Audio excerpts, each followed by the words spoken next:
It is just a huge, unbelievable honor to be podcast interviewing a legend in dentistry, Imtiaz Manji, who's been my friend for probably 2.5 decades.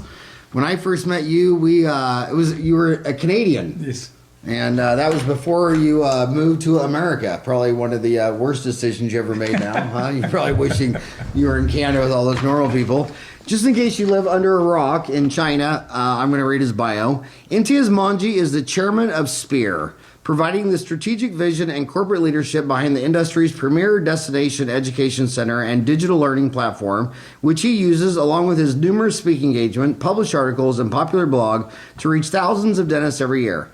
Mr. Manji's unique gift is inspiring others to action. For the last 30 years, dentistry has benefited from his powerful speaking and writing, his tireless leadership in an ever-changing field, and his practical, actionable strategies for a successful life in dentistry.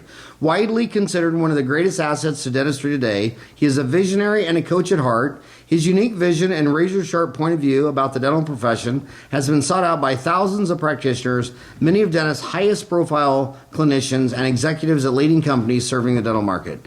Mr. Manji has an unparalleled understanding of what makes a business work, his ability to grow companies and to teach others to grow their businesses in the context of a meaningful vision and strategic plan has led to partnerships with some of dentistry's finest clinicians and thought leaders. Despite the scope of his influence, Mr. Manji's true passion remains always for the dentist, the practice, its patients, and team. Having studied thousands of practices, he knows that no two are exactly alike, and yet many face the same challenges. Giving practitioners the confidence to navigate these challenges and the knowledge and tools they need to so is where his true passion lies. Mr. Manji has been the founder and chief executive of 4 successful dental-related businesses. Today, as chairman of SPEAR here in Scottsdale, he works company-wide to support new business strategies, the business model, and client success through innovative services and programs.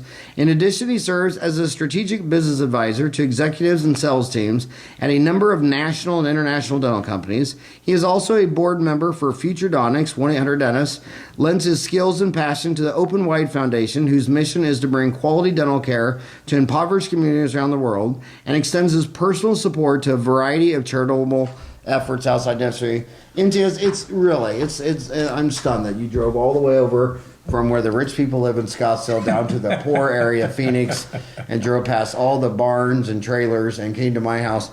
But I just want to have a frank discussion because, man, think about when we first met 30 years ago, when you would just submit your fees to Delta and they just pay you a percent. And now, 3 decades later, they send you the fees. 82% of the dentists take a PPO, which is basically a volume discount with about 40% off. And now we have 6,000 kids graduating with $350,000 of student loans. Our podcasters, by the way, just to tip you off, it's not an old man behavior that you and I do. Yeah. We still read books. Do you read books or are you on a tablet? Books. I know. I'm on the airplane and I'm always have some young kids saying, you could get an iPad and read that digitally. And I'm like, shut up, kid. I'm 54. I'm a grandpa. But their specific questions is, did they miss the glory days? Is graduating $350,000 student loans, was that a bad idea? Are they going to be paying on these student loans till they're our age? And so they're probably all 30 and under. What would you say to these kids with $350,000 in debt wondering, did I mess up? No, I think, when you think about the most expensive crown in 67 was in Beverly Hills, and it was at $90. That was in 1967. And you fast forward to where we're today, the crown is no longer $90. It's $800 to $2,000 depending on the practice. So I think is that a reasonable number to graduate? I don't know. I don't think so, but it is the number. And are the opportunities to be a great dentist and have that investment worthwhile? The answer is if you're passionate about being a dentist and that's what it takes to be a dentist, then you better graduate with the mindset that I'm going to use the investment I've made in myself to do great for patients and to do great for myself and have a plan. You can't any longer do what we did 30 years ago as well, because we could throw a dart on a city, open up there, and would be successful. But the success then was relative to that period of time. We also did simple dentistry back then. So I think we are in, I think, the most exciting times of dentistry, or corporates would not be involved with it. Interesting. Corporate wouldn't be involved with dentistry if it wasn't lucrative. Yeah. That is interesting. They say right now there's 35 corporate dental chains that have 50 or more locations, with about 12 to 14% of the market. And most of your listeners are probably working in Aspen, Heartland, Pacific Dental Services. A lot of them want to know what skills do they need to learn these first couple of years out of school before they could hang their own shingle. What advice would you give them? So, here's where we equalize, right? You can either go from the outside world in, meaning I've got to learn about the consumers and how they choose the dentist and how they come into the practice. So you can either go from the outside world in, or you go from the operatory out. And I think when you first graduate, your value and your benefit is so profound to start from the inside out. So if I'm in the operatory and I've got a patient in front of me, I need to develop the finest communication skills that I can. I need to become the finest dentist that I can, because this is my opportunity to really be great one-on-one. This profession, no matter what happens, at least in the next 10 years, is still going to be about people and people. And in their operatory, it doesn't matter who owns the practice in the outside world. In their operatory, it's the patient, myself, and my assistant. So what are the things I need to learn to be really, really good at chairside? Don't tell me I already know the answer. Yeah. Algebra, geometry, trig, and the Krebs cycle. Did I get it right? If you get A's in that, you're home That's how free. you got there. No, I think, Howard, I want to be able to really effectively communicate with that patient. I want to be able to really effectively treatment plan. I want to be able to really connect to them on the value system, because it doesn't matter how great your plan is, you're not going to be able to do any more than toothpaste dentistry. And so today, a patient is three things, right? When their mouth is open, they're a patient. But when they're being communicated with their client, and when they're making a decision about where I want to spend my time and money, they're a consumer. And in the past, they were just patients, right? Because that's what they were. And so what are the skills that I need is the question I would ask myself if I was a young dentist graduating today. How can I be really effective in the chairside manners and the effect in the communications that I have with the patient, with my assistant? How can I involve the patient? We used to, in the Bob Barkley, used to say so many great things there, and all of his principles are still true today when you think about it. And so, can I involve the patient in the records that I do? Can I involve the patient in the way that let me show you what it is that I see, and do it, slow it down. And so I think that's where we're failing. We're failing to educate the graduating dentist that you've got to start from the operatory out and develop really amazing treatment planning skills, develop really amazing communication skills, and slow down. It's okay. So if you have to work somewhere for 3 years and you're not comfortable being in that practice, be unbelievably comfortable in their operatory. But Imtiaz, they don't. They only know what they know, and you and I know that's true. But they don't see. They say, "Oh, that's all the soft stuff." What they want to know is, should I learn how to place implants? Should I learn sleep medicine? Should I learn ortho Invisalign? Should I go into CAD/CAM? They think that if they go learn a new product, a new surgery, pinhole gum grafts, they think that that's the secret to the universe. And they don't realize that if I gave Frank Spear 10 patients, he could do $100,000. If I gave them 100 patients, they wouldn't do $20,000. Yeah. How do you make that mindset? Yeah. So, one of the things, I just want to digress just for a second. One of the things that people, when they think about Spear, they think about the elite dentist that does comprehensive cases, and that's far from the truth. Because Can I tell you what I think Yeah. when I think of Spear? yeah, My best friend in dental school was Craig Steichen. I told him for years, go see you. He went and saw you. He fell in love. He took his whole staff. You exploded him. You doubled his practice. You doubled his purpose. You doubled his meaning. Every time we get together, all we do is talk about you. And I just see so many of my friends who were just kind of, they didn't really have the purpose. They didn't really have the focus. It was a lot of noise. And then they went and started lecturing to you, not so much Frank or anybody else. They started lecturing to you, and they had purpose-driven focus and exploded from there. yeah. But what you did for my best friend Craig Steichen, I'll always be in debt for My you. pleasure. And so the secret to what we do is to say, look, every patient is going to come in with a mindset, and they're going to do the dentistry that they're ready for. But they must understand the dentistry that is possible. And so to do toothpaste dentistry on something, it's absolutely okay, right? You have to be ready when the patient is ready. And what gets the patient ready is going to be your ability to articulate that value, and one day they wake up. And what happens is oftentimes it might be, I have a new job, I want to look good.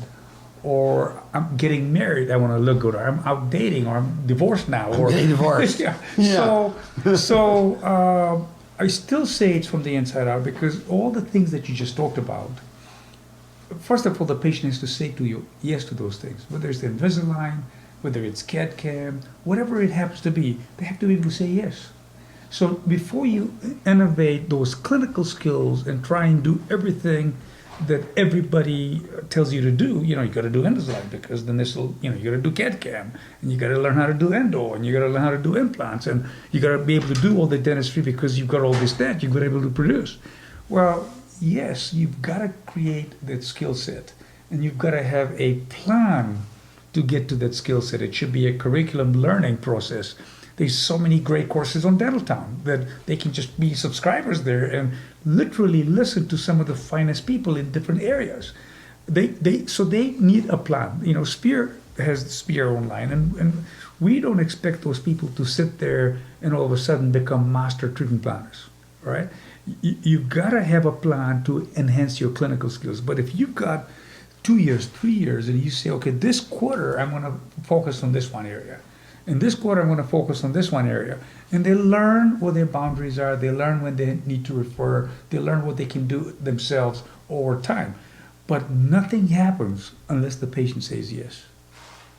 And so the ability to communicate with the patient, the ability to treatment plan, because you got a treatment plan to do Invisalign, you got a treatment plan to do endo, you got a treatment planning to do CAD-CAM, and I think that's where they fail. They rush.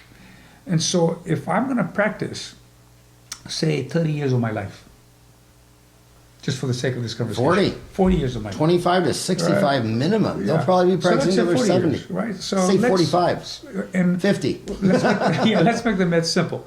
I'm going to be seeing 10 patients a day. I want to be fast about my breath, right? And I might see hygiene, but I'm not even going to count it.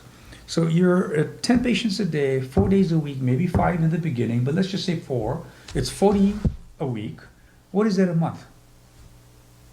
160. Okay. What is that a year? I'm just going to do 10 months of the year, not 12, because maybe you don't see 10 patients every day. So now you're 1,600. How many is there over 10 years? 16,000. Something I'm going to do 16,000 times in a 10-year period. Should I not learn how to do it really, really well? Because if they walk out of their operatory, when they got their butt out of that chair, that patient, all decisions are made there. They just want to escape. And so if I can learn how to do really great dentistry, clinical dentistry, whether it's Invisalign, endo, it's a given, it's a curriculum. And if I can learn how to get the patients to see it and to understand it and to value it, and maybe they don't begin today, but if they're with me for 10 years, I'm going to do a lot of the dentistry on the foundation of seeds that I plant today, because they'll keep coming in. And if I have a great hygiene program, then I'm going to be just fine. They will be there. And so we lose sight that we're going to see 16,000. That's 64,000 times. I'm going to be doing patient interaction. I need to master that. I need to have somebody come in that says, I just came in because I just wanted a cleaning. And you're going to tell me there's thousands wrong with me. I need to conquer that mindset. I just came in because I have a plan and I think I better get it done because I might lose my job. And I want to do what's covered by the plan. I need to be able to handle that. I need to be able to handle the person that says, yeah, I have a plan, but I'm bothered by the way my smile is. And I need to be able to handle it. I have a person in my chair that has a second opinion. I want to be able to handle that. So there's only about 8 or 10 things that people come in with. There's only about 8 or 10 mindsets. I want to conquer those mindsets. I want to be able to learn how to communicate those mindsets. And then I've got to be a good fundamental dentist first. I've got to be able to do what I did at university in my 4th year, in my 3rd year, but do it in the real world, in the time frames that are reasonable, that allows me to do great quality. So I need to build that foundation strong, right? So if I want to build Dental Town didn't get built overnight. You've been at it for a while. You were patient. I saw your first magazine that came out, and then you figured out what is the value proposition. It was black and white in '94. Yeah. Black and white. I still have that, and I must talk to them. I will never forget how, when I was in a very dark place in my life, you put me on the cover, and you came through for me, and you did it as a friend. And so when you call me now, I will drop everything and get on the phone to you. I do. It doesn't matter, right? It's really, and that's how you have to be with your patients. You were there for me. You were there for me at my dark hour. Well, I knew you were a good man. I mean, I remember staying in your house in Canada. Your dad. I mean, it was amazing. There's so much noise in our space. And, what I think is funny, like, I remember lecturing one time in Wichita, Kansas, and they have, that's where I was born and raised, and there's 400 dentists in town. And one corporate chain came in and put one office downtown, and the sheep almost all fell over. And, you'd think they were invaded by 1,000 wolves.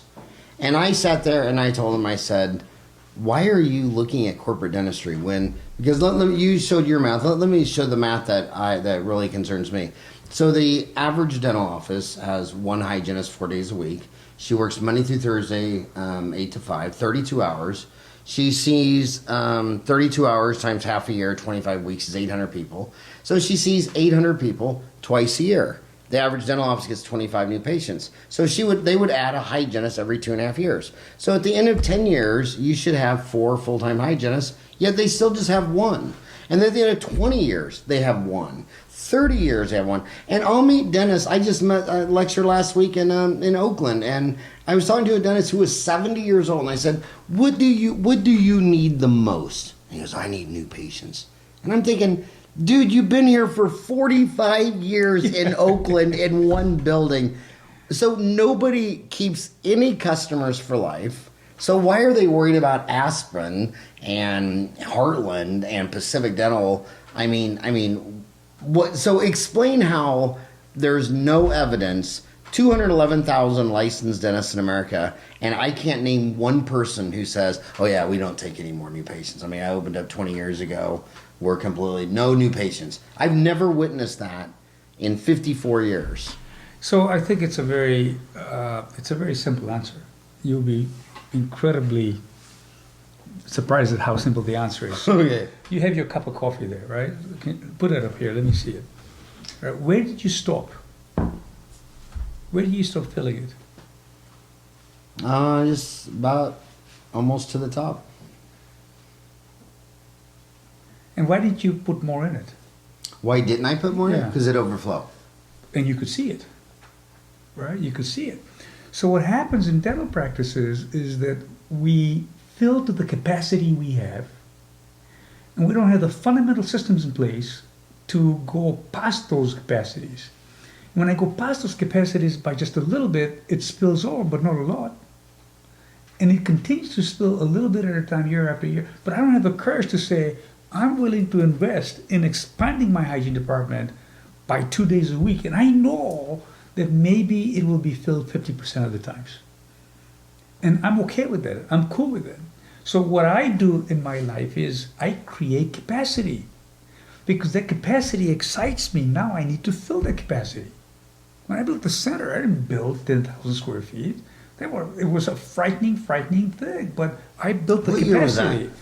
capacity. 2005 is when we broke ground. 2006 is when we finished. 2007 we So did a soft decade opening. ago. Yeah. Man, what a decade. And it's like we now have that first building filled, the second building, and we're now out of space.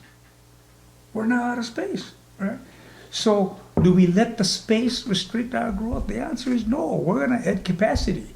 But you have to add capacity that allows you to grow into it. But dentists, we're secure people. They're secure. We want assurance. We don't want to take risk. And so I'm actually taking notes. I'm not Yeah. checking my. Yeah. I'm not checking my email. I'm taking notes. So I fill to this capacity because what I don't want to do is I don't want to take a risk of making this cup bigger because now I have to pay for it. And so instead of going in and saying my hygiene department is full for 4 days a week, and my numbers tell me, and of course they don't do numbers, but 800 patients to one hygienist, right? And so now I'm at 1,000. What do I want to do? I want to wait for 1,600. Well, you can't wait for 1,600 because now you're compromising the health of the patient. You're not seeing them on a timely basis. And so what happens is if you don't have great systems in place, fundamental systems in place, they fall out from the back door. And they stop coming, and now they know who their dentist is, and they're kind of over there, and instead of coming every 6 months or every 8 months or whatever their cycle is, it's now I'll go, maybe once every 2 years. And so the patient base expands, not to the capacity they have, beyond the capacity they have, and it spills over. And so they're spilling over, this patient flow slowly over time, and the patient gets disconnected. They don't have any regular relationship.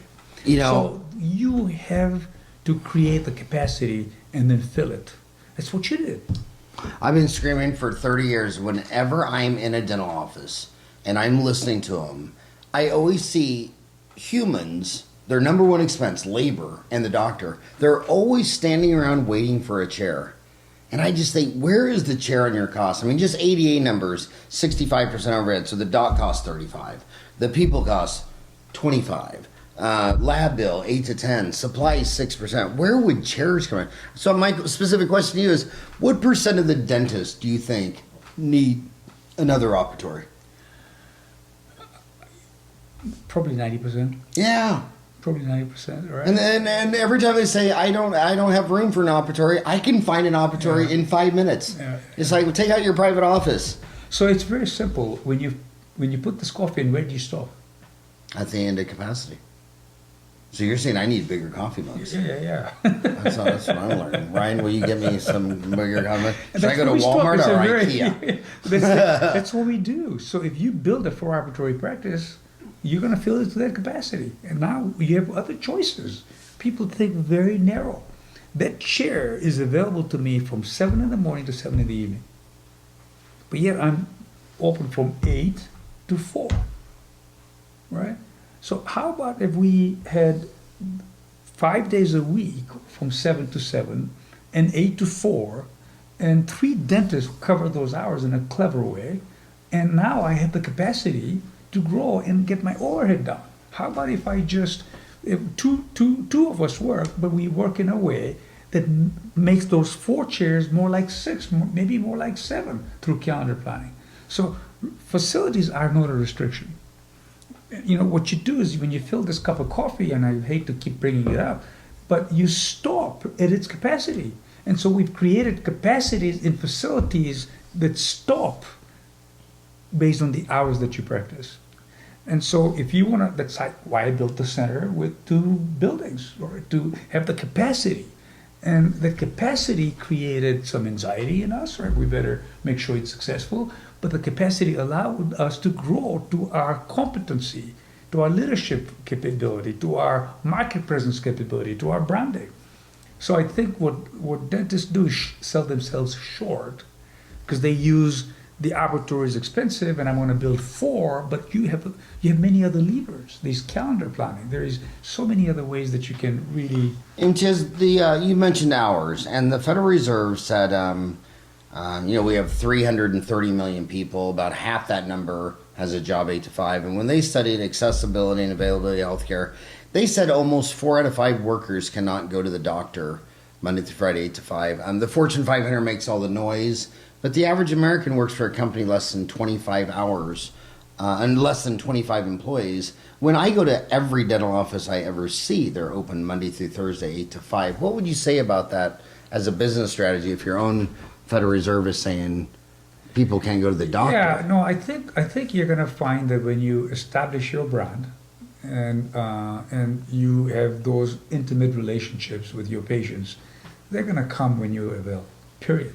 Howard, I know you don't practice as much as you used to, but you would have people coming to you at 8 in the night if that's what you wanted. If you wanted them to come at 6 in the morning, they would come. If you just wanted to practice from 12 to 4, that's when they would come, because that's you. You've created a brand, and they'll make it a point to come. It's not like they have to take time off every day. It's twice a year. So I think when I talk about capacity, I talk about you fill to the capacity you create. It's a very simple rule of life. I always fill to the capacity that I create. And if I'm going to do well in life, I've got to create the capacity to expand into. And the difference between some of the finest leaders that I know in the world and leaders that are great and leaders that are good is just the capacity they create. Capacity creates fear. Capacity creates the need to grow. Capacity creates, the focus.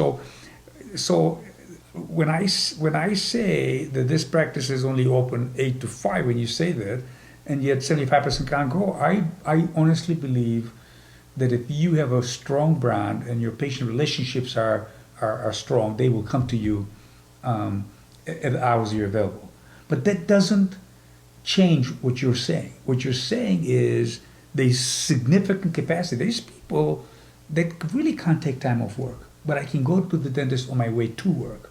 I can go to the dentist on my way home.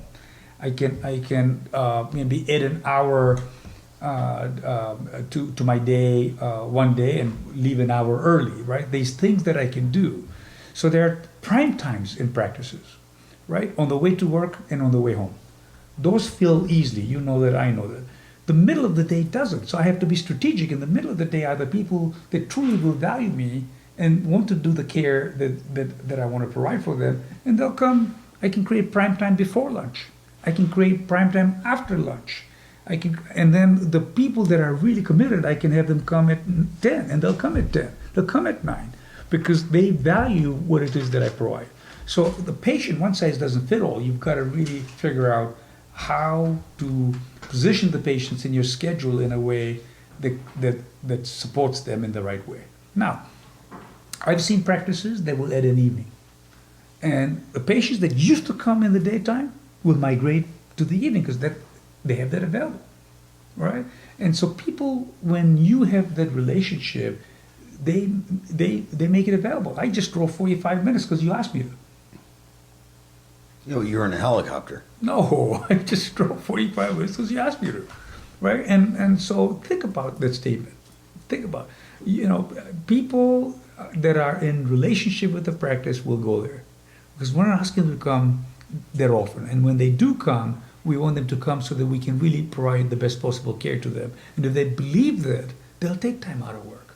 But there's ones that can't, absolutely can't, and they will migrate to people that are available during those hours.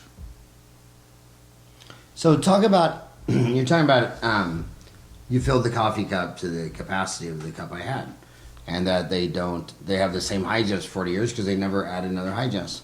What do you think about, what is your general view of adding capacity with an associate? In your 3 decades, do the dentists who add an associate, is that usually a good thing or is that a bad thing? What are your views on Some pretty lonely people. You gotta remember, Say it again? they're usually very lonely people. They like loneliness, right? How many, you would know this math better than I do, how many dentists are solo practitioners? Is it 67%? Okay, what was it 10 years ago? 80. Right?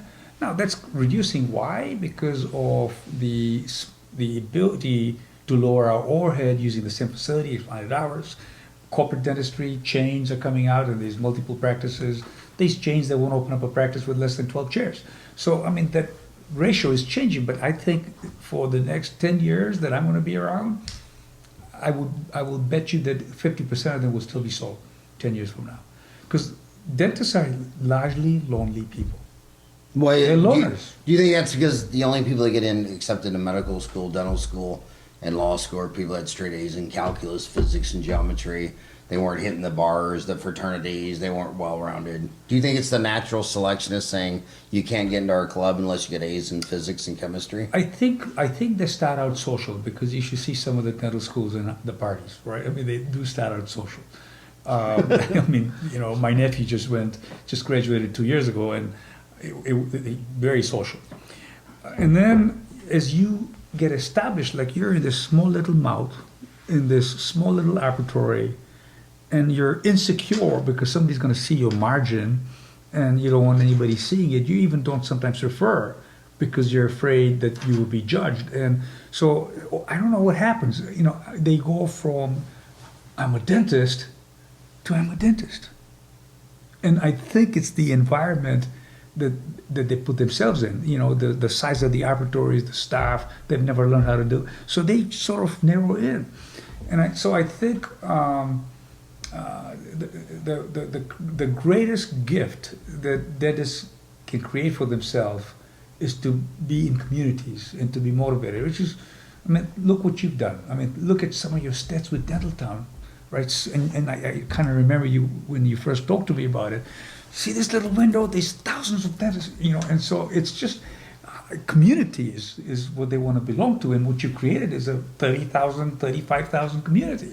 250,000. Yeah, no, I'm saying in this on the podcast, what you said earlier. Yeah. So your community it's dentistry starved for the right community, and they kind of, there's Dental Town groupies, and there's Spear groupies, and there's Kois groupies, and there's Panky groupies, and everybody has their groupie, right? And I think the world is shifting and changing, and I think the attention spans are changing, and I think the focuses are changing. So I have high hopes for dentistry. I really, really do.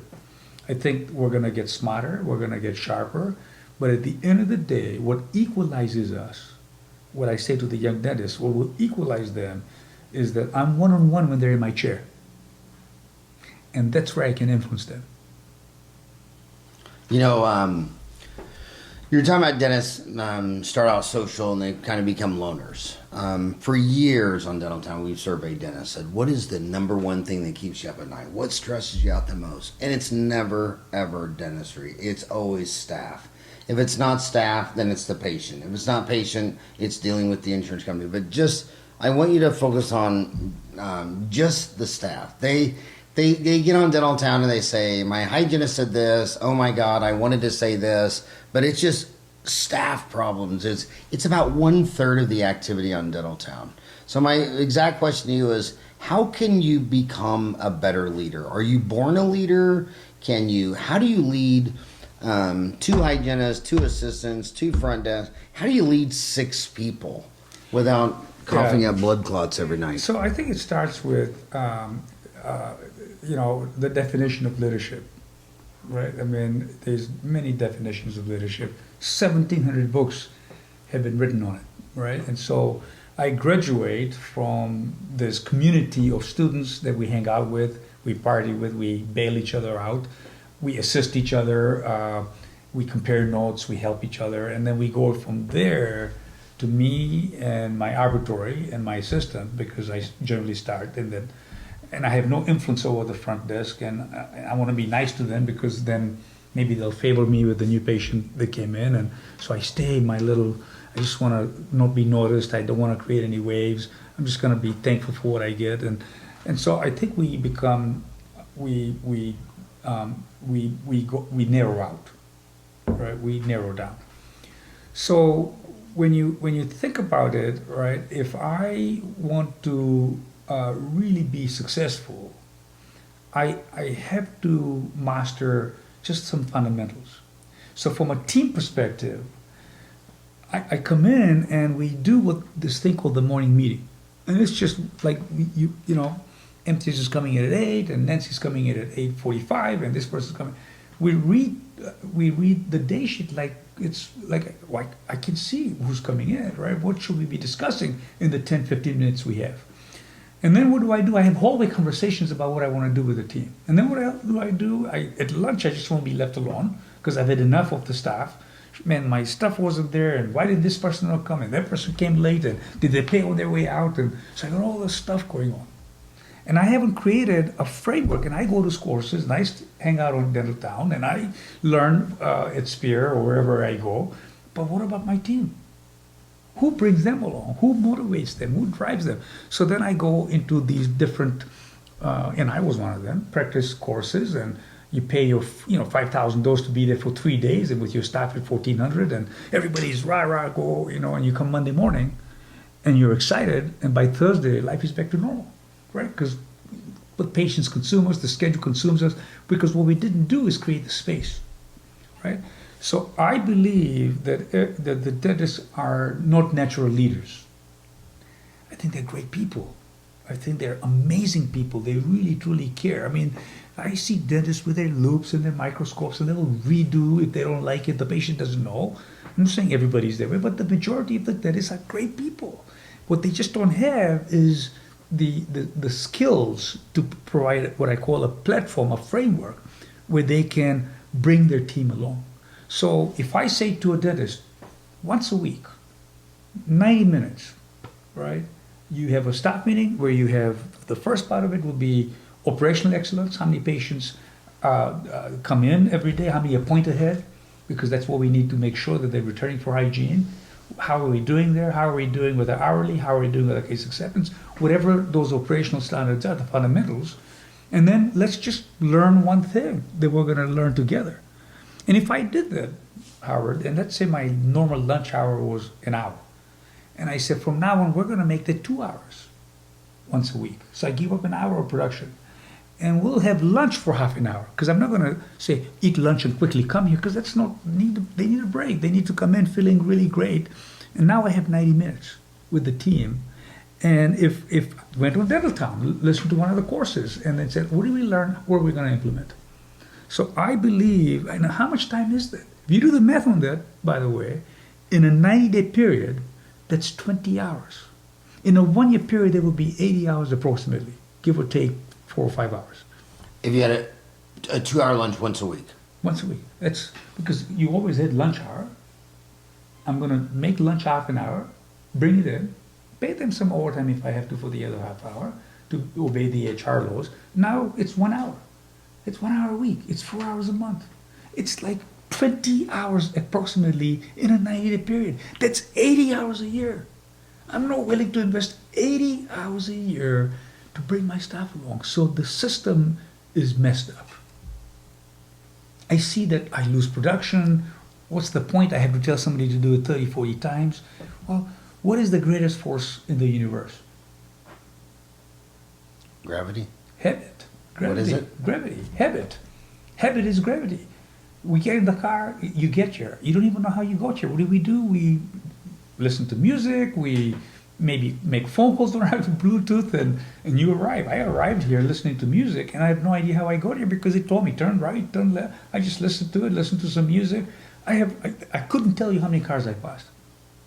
Right? So 90% of what we do in life is out of habit. How do you break a habit? Consistency. So there is a great book by Carol DeVook, The Fixed Mindset and the Growth Mindset. We have both. But 90% of what we do is with a fixed mindset. Right? We need a growth mindset in people. How do you create a growth mindset? Is staff education important to me? If it's important to me, am I willing to invest 80 hours a year? And the answer is damn right I'm willing to invest 80 hours a year. Right? So now it's not about you didn't do this right, you didn't do that right. It's about how can we be better at what we're doing? How do we go from good to great? Jim Collins. Jim Collins. My favorite. I want to talk about your competitors. They come out of school and they don't know if they should learn short-term ortho and Invisalign. They don't know if they should go to Spear, learn TMD, treatment planning. There's so much noise about sleep apnea. There's placing implants. Should I get Galileo CBCT and start placing implants. There's CAD cams. There's just so much. And Imtiaz, every year since I've been a dentist, every graduate is the same thing. They didn't teach me how to do ortho. They didn't teach me how to place implants. So they have a laundry list, and I always tell them to chill because I would never want to be a dean of a school and take 100 strange kids off the street and 4 years later turn them loose. And I just tell them, the fact that you can get a license to do root canals, fillings, and crowns, your dean should be a canonized saint. But they don't know which one they should invest in. They got a lot of student loan debt. What's the best return on investment? Should they learn ortho, Invisalign, sleep apnea, CAD cam, surgical placement, the Spear Center, which I think of more as full mouth, going from tooth dentistry to full mouth dentistry, TMD. Talk about what you do at Scottsdale versus other 5 services things, because I've done them all and I recommend them all. Yeah. I mean, even though I did a bunch of ortho and like right now I only got a couple of ortho cases going, but learning ortho helped me understand. Carl Misch is a good example. He said he thought the mastering removable dentures was his greatest education on fixed implants. And he just so what are you teaching at Scottsdale? And give them your best pitch of why they should learn that instead of Invisalign or sleep apnea or all the things. Yeah, the thing is, back to the branch. So I will, and I don't want to sound arrogant or I've never ever worried about the competitors. How many dentists are there? No, I don't mean competing I institutes. I'm talking about competing services, like what you do at Scottsdale versus Invisalign. But even versus I've never surgical. worried about, because here's why, right? And Frank says it beautifully. You can only do what you see. You only see what you know. You only know what you want to know. And so our goal at Spear has always been to open the eyes of the possibilities that they have as a clinician, and then decide what they want to be great at. So what is great dentistry for us? Great dentistry is the ability to treatment plan it and create value for it so the patients have a continuum of care. And they may start as just being a proactive patient, and they may be just a reactive patient, but over time, they start to see the benefits and value of comprehensive dentistry. Now, what I can tell you right now is our students have changed. It used to be in the 50s and the 60s came, dentists that were 50, 60, dentists that could afford to fly. Our students now are like, those people in the class. There was a lady that came in from Germany, a young woman that's only been in practice for 2 months, and decided to come in and speaks English as a second language and stayed 2 months here. A dentist just for 2 months that stayed for 2 months, happened to have a rich daddy, that just went through everything. And I said to her, I don't feel good about this. Why are you, there's no way you can implement this. You're not going to take even 10% of it back. She said, no. She said something very insightful. My father said, you will never bring all of it that you learn, but you will know what is possible. And then you will decide your own path. And so it was an insightful answer. So at Spear, our campus education now is grown substantially. It's grown substantially, but it is now, only 35 to 40% of our revenue. Spear Online, we have 1,400 online learning lessons now, all in a curriculum. 1,400? 1,400. So talk about that. So let me go to your website. So speareducation.com. Right. So it's basically, Spear has 4 main things it does. Our anchor, our foundation, everything that we do is based on our campus. And the reason it's based on, we have 10,000 Harvard dentists come through the campus a year. 10,000 a year come through your campus. Yeah.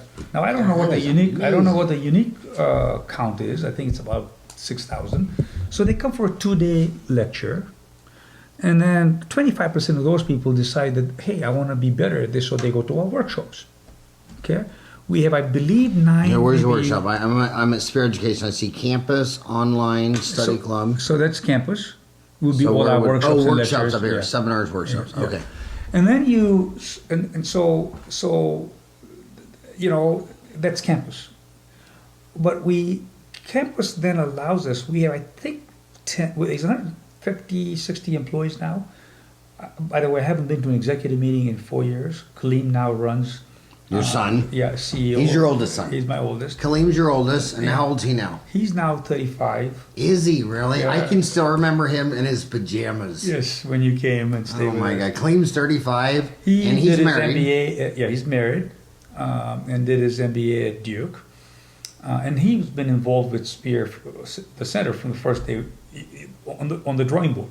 Okay, he came to the first meeting when I met with the owner of the Oakland A's that became our partner. He was the chairman of the Fairmount because we built it on the Fairmount grounds, and he flew in to see me because at the time I wasn't flying. Chanel had a cancer, and Kaleem came to me with me at that meeting.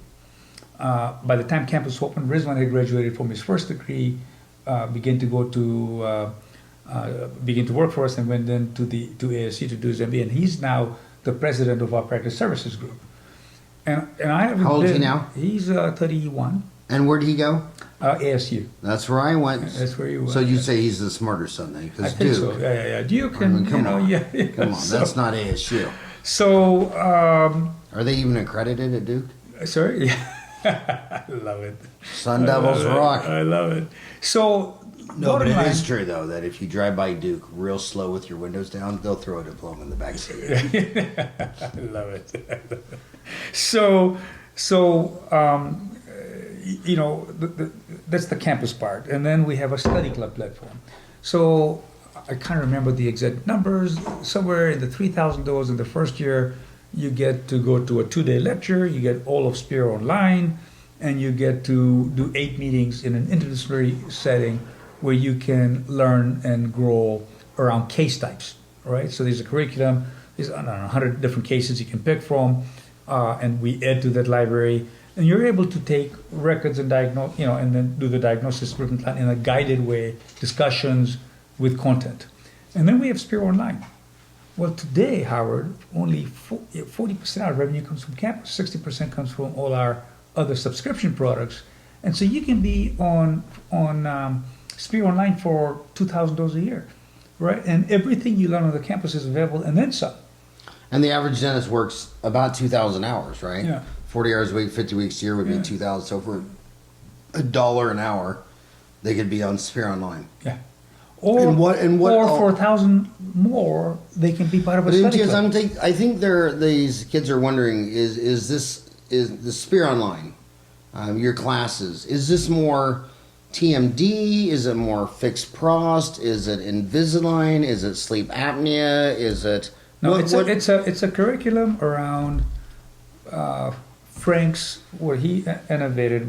His genius is he's able to take complex topics and simplify them. So it's occlusion, it's restorative design, it's treatment planning, it's around aesthetics, right? There's a whole curriculum around aesthetics. So it's different disciplines, and you are able to even there's a case assistant where you can actually type in you can select the different conditions of the patient and find a case that's similar or closer, and then see how he was treated. There's education for how to communicate with patients. There's education around the FGTP, which is facially generated treatment planning approach, all online. The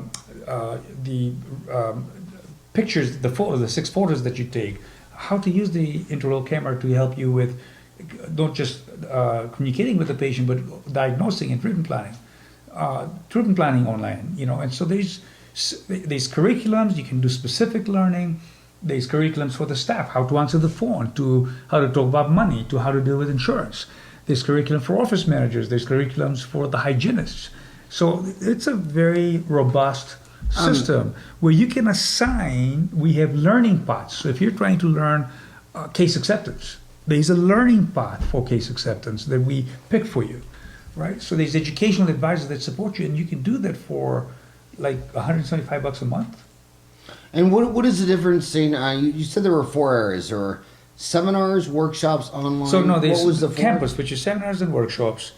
Then there's the study club platform. Okay, there's campus, which is seminars and workshops. And then there's the study club platform, which includes Spear Online meetings that we help them with, create all the content for them, so they can 15 people, 12 people, 10 people can meet, and they get Spear Online. In the first year, they get a lecture, they get Spear Online, and they get up to 8 meetings a year. And 8 meetings a year at your campus. No, at where they are. So I can be in club. Tampa and I do a study club, but we create a And curriculum. how many study clubs do you have around? 850, I think. 850. And what is for these introvert loners? What is the optimum size for a study club? Where do you go from, hey, let's look at these study models in a case and be buddies, versus there's too many people and I'm just going to crawl into my shell and talk? I think the optimum size is 12, right? At 12 people, if will you've all be got a good leader, transparent and open. If you're good at it, okay. If you're a good leader, our average, Howard, is 8, right? And then so you say 8 to 12 people. 8 to 12. Now, the first lesson that we teach them, and it's guided learning, right? It's online guided learning, is how to interact together, how to put your differences aside. Hey, because nothing you're going to learn here is about how do I bring new patients in or how do I do stuff. What you're learning is how do I look at a case? How do I look at a mouth?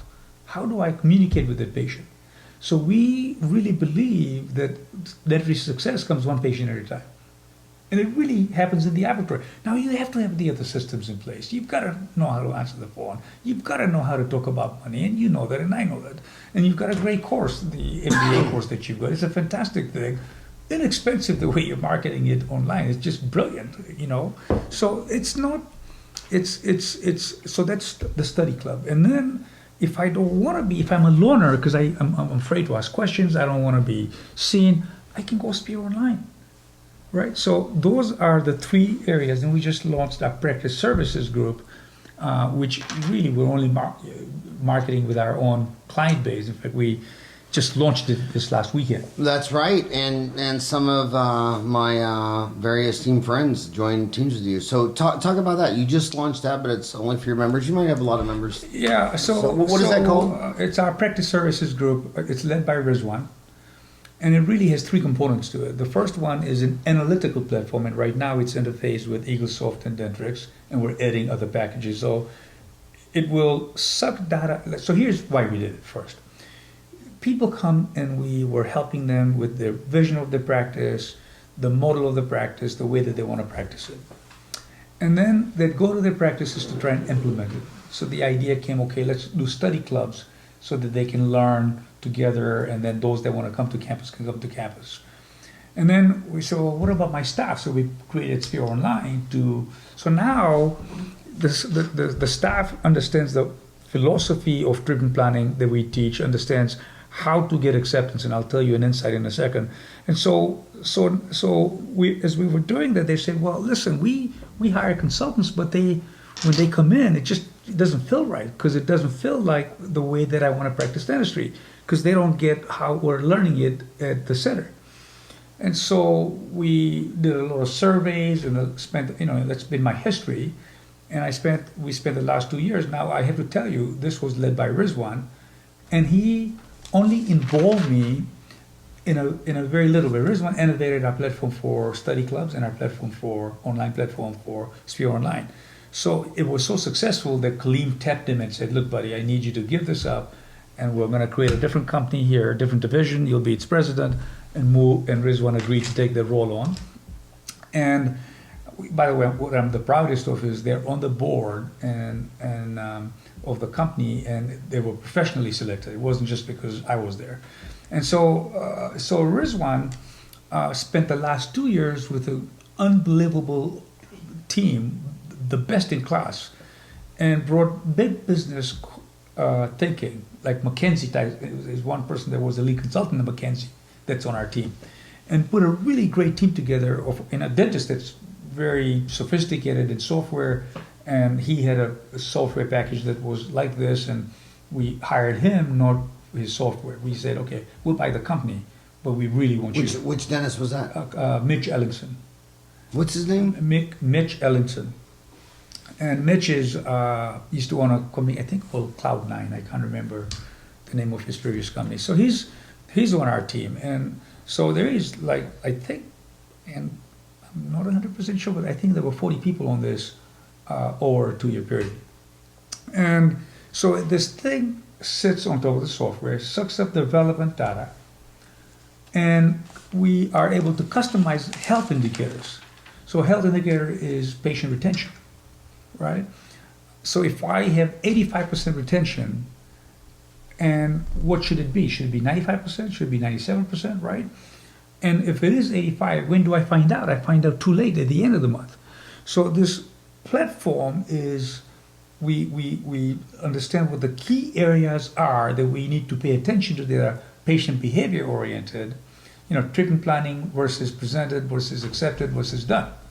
And it's not online, by the way, it's on because we only launch it to clients. No, we don't want to put it online right now because it's only available to our faculty club members, of which we have 1,000. Right. Wow. And 200 and some plus just engaged with it this weekend is when we launched it, this last weekend at our annual event. And it'll become available to the marketplace. We thought we heard some fireworks. Yeah. So it'll be launched to the marketplace in due course. But right now we want to really make sure that our capacity goes to the people that have been loyal to us and have been with us for a while. And so you haven't announced. So your Twitter is at Spirit Education. You haven't launched. There's nothing on there. Yeah, but you'll see it soon.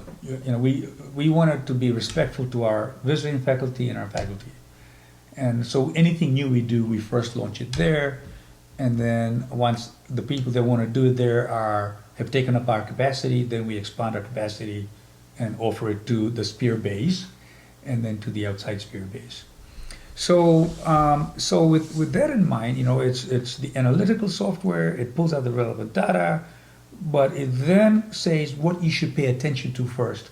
And there's an actual practice coach that's assigned to every 40 subscribers, who's also looking at the data, and then creates a strategy and a plan with the dentist to a curriculum for how to fix that gap. So if I want to go from 85% patient retention to 95%, what do I need to learn? How do I put it in place? And then it tracks it, monitors it. The coach talks to the client once or twice a month, or maybe 3 times, 4 times, as much as is needed. They're able to talk to the staff. We create a staff curriculum to fix this issue. And then there's campus workshops that support it. And they have unlimited access to the campus support of programs that are built around this practice services platform. Plus they get all the Spear online content as well. So there's online content for this service that is tailored.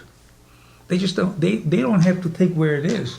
We look at their data, look at the goals of the practice, see where the best area of focus needs to be for this one quarter, and we say, look, do everything that you want to do, but focus on one area and conquer it, and then go to the next area and conquer it, then go to the next area and conquer it.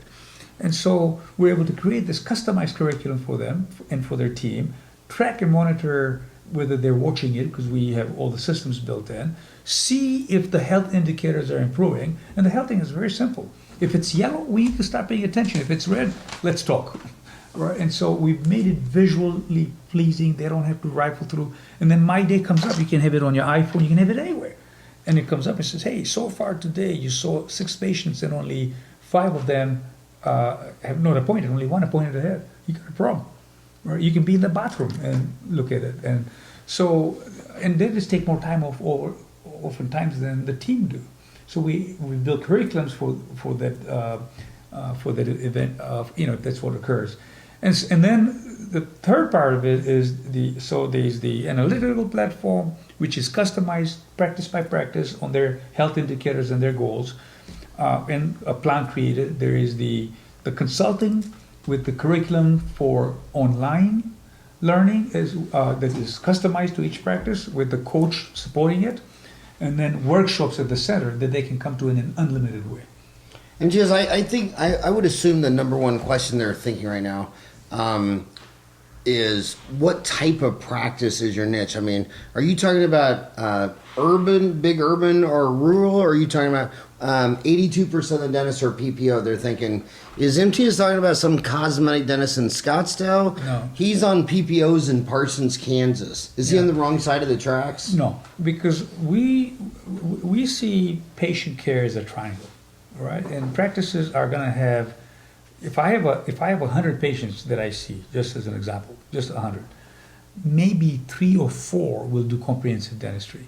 The others have got to be able to do everyday dentistry and do it well. But is there 3 or 4 a month that do comprehensive dentistry? Is it 1 or 2 a month? So in the beginning, it starts as 1 a month. Then all of a sudden, it becomes 1 or 2 a month. And then all of a sudden, it becomes 1 a week. Because not everybody is going to do comprehensive dentistry. We have a responsibility to the population to do everyday tooth-based dentistry.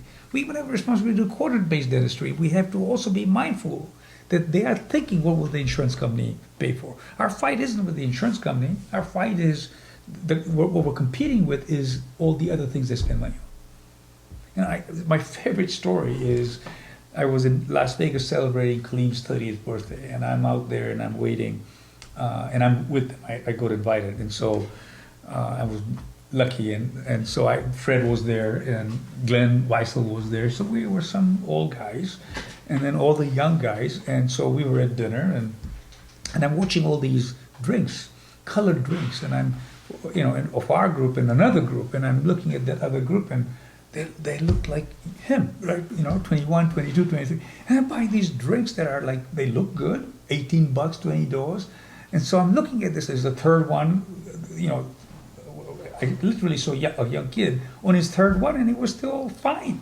So I guess he's had a lot of practice, And so I'm waiting for the table. I get away. I go to the gambling area, and I always walk around and see what people are doing. And then if somebody smiles at me like you are now, I'll kind of go over and say, "Are you winning or losing?"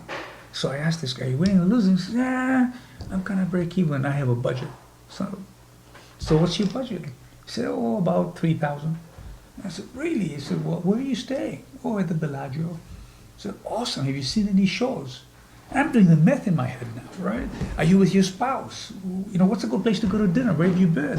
This guy is going to be 8 to 10,000 was my estimate. In the meantime, the mouth looks awfully, awfully bad.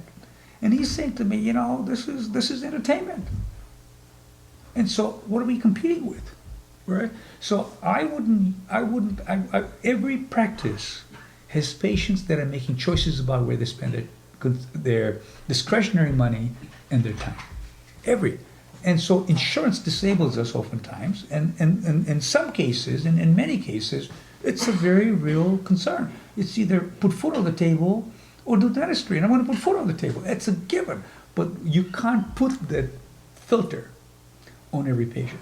So we begin with every patient is going to be a great dental partner. We're going to communicate with them what it is that we see.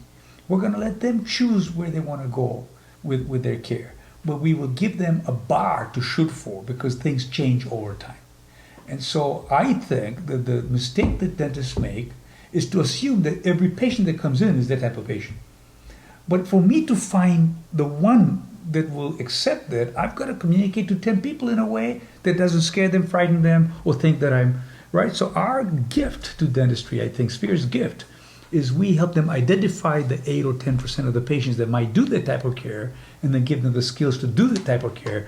But we also give them the skills to do everyday care and do it well. And so many of my practice just turned 29 years old. I remember doing some bleaching bonding cases. They were getting married.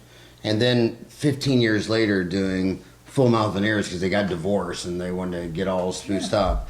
And then really poor people having a parent pass away and come into some money. People switch from Taco Bell from McDonald's to Ruth Chris and back to McDonald's. Patients for life are all over the board. You have to be ready when the patient is ready. Yeah. You just have to be, and you have to send. But Howard, let me ask you a question. How many times have you been at chairside? And you're a professional, my friend. You've been doing this for a while. And the patient surprises you by saying, I know. Right? How many times have they been in the chair with you for 15 years? And they tell you, the thing you're talking about, I want to do it. So you keep talking because they didn't even compute. So you're still trying to communicate to make sure you've heard it right, and you keep going and you keep going, and they've already said yes. They've already said yes. Yeah, I've been surprised many times, and I've also known a lot of rich people, including dentists, who don't spend any money on their teeth. I mean, some of these dentists out there that are 60 years old and could buy a yacht, and their teeth. I mean, I remember one time Jim Pratt. I shouldn't talk about someone who passed away, but I remember one time it was in '87. He was lecturing about, oh, you should be able to sell cosmetic dentistry to anyone. And I raised my hand, and he goes, yeah. I said, well, why don't you get it done? I mean, you're a dentist. Your teeth are horrible. And then remember Walter Haley's teeth? Yeah. Oh my. I mean, God. Walter Haley, half the dentists would say, buddy, if you need help, you come out. I'll do it for free. And it's like some of the, I mean, and then you go around the world. There's so many dentists that are very successful. You look at their teeth and you're just like, so people are very complex. But I want to switch gears completely. I know we're out of time. We passed our hour. You promised me an hour. We're already at hour 5. But there's a lot of fans of the show are specialists. Is this a general dentistry facility? Do you work with the 9 specialties of the American Dental Association? And also in that study club, it's a very common question. Should I join a study club that has like an oral surgeon or a periodontist endodontist? Should it just be general dentist? So switch gears completely to the 9 specialties. So, Frank is a prosthodontist, periodontist. And his career has been phenomenal. The guy had 30 clubs that he ran when he first began study clubs. And these were interdisciplinary study clubs. So there were restorative doctors in the room, and then there was always a specialist 2 or 3. So we believe that interdisciplinary study clubs are the way to go. We require, in fact, that one member of the group has to be a specialist. And the reason we require it is, yes, our restorative doctors learning how to do implants? Yes. Should they know where their boundaries are? Yes. Are there stuff that they should refer? Yes. Are there stuff that they might do in-house themselves if they took niche and all the way to the mastership? Yeah.